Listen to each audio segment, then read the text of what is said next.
Welcome to Kenton's videos. Enjoy the video. You begin by ensuring Xenia is updated and that your controller is recognized by Windows. Open the Xenia folder and find Xenia. Config. TOML.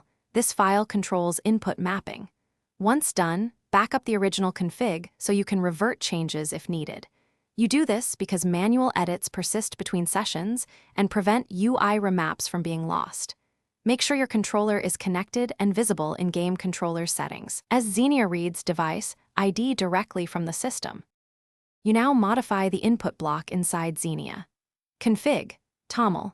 First, identify your device ID and replace the placeholder in the file. This tells Xenia which hardware to read.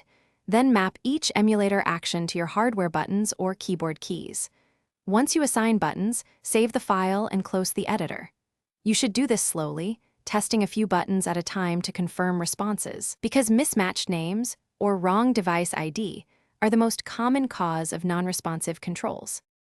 You finish by testing your new mappings in a game session immediately. If analog sticks feel twitchy, adjust dead zone and sensitivity values in the same config file or with a controller calibration tool, because correct axes prevent drift. Once satisfied, save a second stable config copy for future use.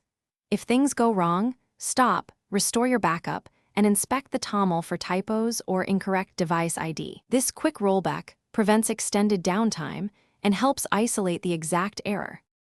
Thanks for watching. Consider subscribing if we helped you.